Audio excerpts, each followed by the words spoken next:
The first thing to know about Blueprints is that critics love it. As of recording, it's been about 2 months since Blueprints came out, and it's sitting at a 92% on Metacritic.com from 54 different critics. That's massive. I guess that you either heard about it from all this positive praise or the huge content creators who love it, like Northern Lion, Markiplier, Day9. The premise here is very simple, but it's intriguing. Your great uncle passed away and has left you his mysterious mansion. But to inherit it, you must find the 46th room of his 45-room estate. Each day, you build the house, and you do this by opening doors. You're constantly picking one of 3 possible floors, and by the way, every single floor plan is unique and thematic. The closet, for example, gives you 2 helpful items, but it's a closet. That means it's a dead end, so the path doesn't continue. The chapel, on the other hand, has a lot of pathways, but you have to pay a tithe of 1 coin each time you enter it, just like real life. There's over 100 floor plans, many of which can be unlocked, and at the end of each day, the house resets back to normal. So why do critics love it? If I had to guess, it comes down to Blueprints' gorgeous art style and very bold vision. You can't easily describe this game by using genre. The best that I've come up with is it's a roguelike board game puzzle box within a puzzle box that also seeps into your dreams because you can't stop thinking about the mysteries. By the way, the strong artistic identity comes from the fact that Blueprints was made by one person over the course of 8 years. Now, that's not entirely true. You can see many people listed in the credits, but the core structure, the writing, just about everything stems from Thunder Ross. I'm biased, but I believe that Blueprints will win Best Debut Indie Game at the Game Awards, and it's a genuine Indie Game of the Year contender. Clear Obscure is probably the fiercest competition because that's also a debut indie game. In fact, if you've played it, do let me know what you think about it, because I've been burned out on JRPGs, but I'm really looking for something fresh there. The other competition would be Silksong and Hades 2 for just general Indie of the Year, but regardless of awards, Blueprints is undeniably something fresh and exciting. But this brings me to the second thing you should know. Blueprints is not for everyone. Just because critics adore it doesn't mean that you will love it. For example, you're going to need a notebook. I know, when was the last time you played a video game that needs a notebook? But yeah, Blueprints is one of them. Sure, you can maybe get away with screenshots, but a notepad is going to serve you really well, especially because the biggest breakthroughs in my experience have come when I'm not playing the game, when I'm just sort of lounging about in my bed. Also, luck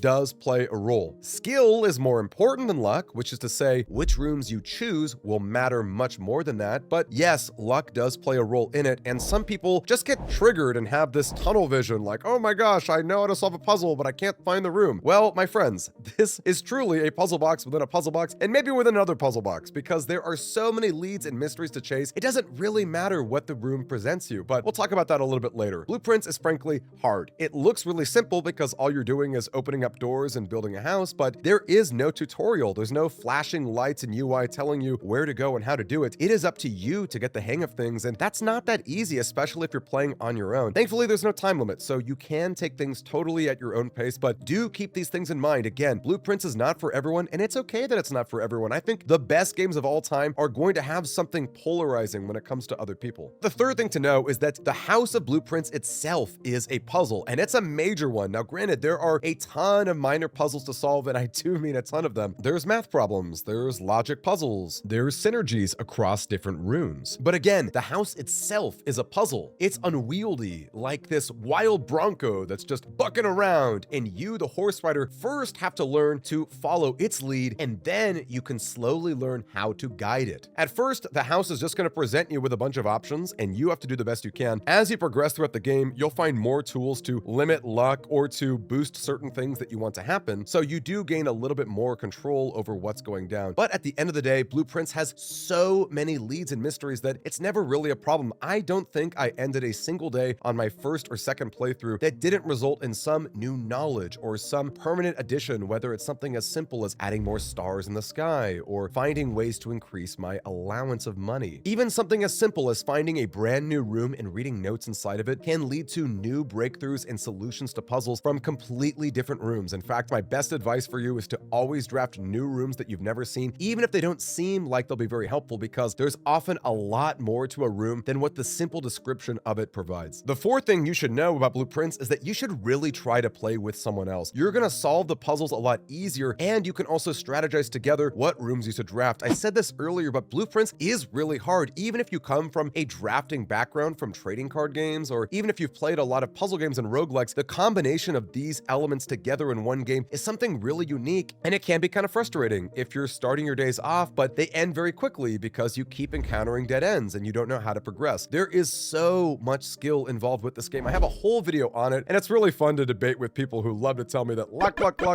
Again, luck is certainly a factor in Blueprints, but it is not the defining factor by far. There is so much to be said about what you, the player, can make do with what's presented to you, and that's really the joy of the game itself. Consider, for example, the existence of professional poker players. Many people at a first glance would say, poker, well, that's just a game of luck. You don't get any choice over what cards you're dealt with, and at the end of the day, there's always going to be a winner determined by that, right? Well, no, for obvious reasons. There's a ton of skill that's involved with poker. Even if you're dealt the worst hand at the table, you can mitigate your losses by playing intelligently, or you might even be able to bluff your way to victory. Just like it's not reasonable to win every single game of poker or to force any given strategy at any time in a roguelike, it's not reasonable to expect to reach room 46 on any given day, but that's not even the point of this game. Blueprints isn't about winning, whatever winning means. Sure, you might want to reach room 46 to reach the credits, but the game is so much more than that. It's about knowledge, progression, it's about delving deep into the lore. Although, by the way, you don't actually have to delve that deep into the lore to reach room 46. You can get by completely fine just off your own raw mechanical knowledge of the game, and I think that that's personally really cool. It is up to you to decide how much to engage with this game, and there is a ton of rewards for even players who delve just a little bit of time into it. Don't get bogged down on luck. Don't develop tunnel vision just because you have one puzzle that you really want to solve. You may be blinding yourself to the thousands of other puzzles and leads that are staring right at you. You might even be surprised as to who you can rope in as far as playing together, because frankly, the fifth thing you should know is that Blueprints is ironically a great game for new gamers. The reason for that is really simple. There's